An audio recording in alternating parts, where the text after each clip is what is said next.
I'm 98 years old. I live alone in the woods, and some days I think that no one would care if I didn't wake up. That isn't a metaphor. I learned this knowledge too late. I didn't come here to find serenity. I came here because I thought that keeping my distance from people would keep me safe. It didn't. The forest is quiet now, and there's nothing to keep me from thinking about the faces I avoided, the calls I didn't return, and the years I kept saying, later. Later's gone at 98.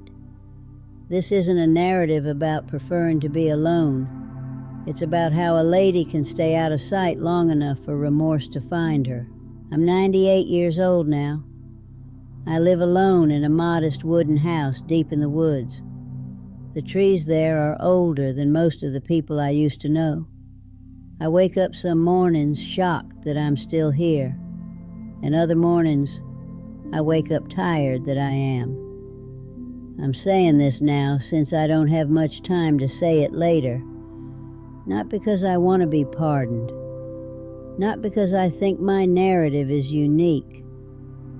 But because silence has been with me for too long. I came here because I was sick of having to justify myself, tired of letting people down. I'm sick of pretending I knew what I was doing.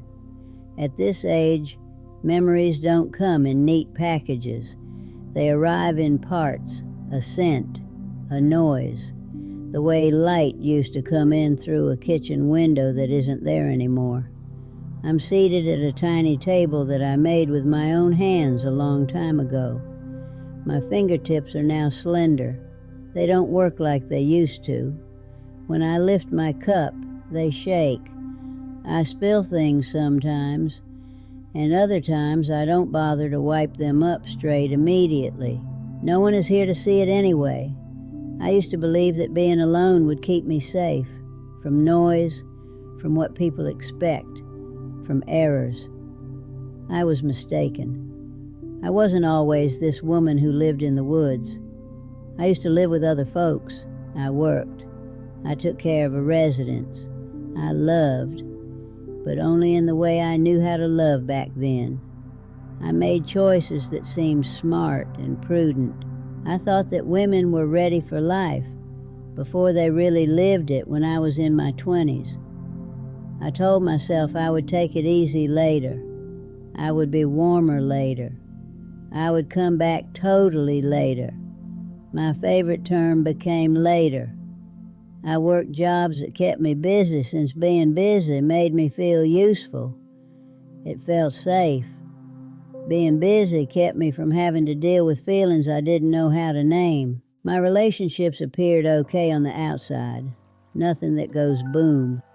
No cruelty. Just far enough away that no one could tell how little we really had in common.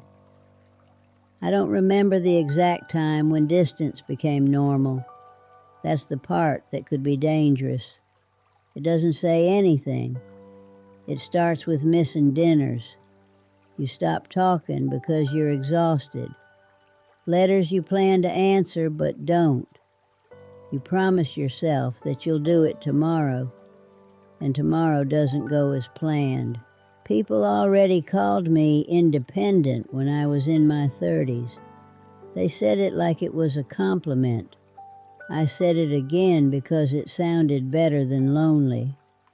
I went to see my folks when I could when they became older. I assured myself they got it. I convinced myself that there would be time. There wasn't. I felt like a guest instead of a daughter when my mother died and I stood by her bed. I held her hand, yet there were things that we had never talked about. Now they never would be. That was the first time dread came without making a sound. Don't panic, just knowing that doors might close without warning. And yet, I didn't alter all that much. I convinced myself that grief merely needed time. I thought that routine would help me stay calm. That's why I kept going. The years went by like they always do. slowly while you're in them and quickly when you look back. Friends moved away. Some people stopped calling. A few died.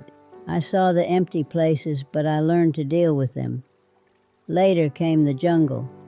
After you stopped working, after the world stopped expecting a lot from me, I sold everything I had. This land was bought, made this house. People said I was brave. They stated they appreciated an old woman who could live by herself. I smiled and let them think that. I didn't come here to find serenity, that's the truth. I came here to go away slowly. It felt like relief at first. No looking in mirrors, no questions. No one expected warmth that I didn't know how to provide anymore. But nights seem lengthy when you don't have anything to do, and quiet brings back every voice you tried to ignore. In this place, memories can breathe. They follow you from one room to the next. They sit with you while you eat. I started to recollect faces I hadn't thought about in years. I put off conversations, times I rushed through. That's when I learned something that still hurts to say. You can stay out of sight of people.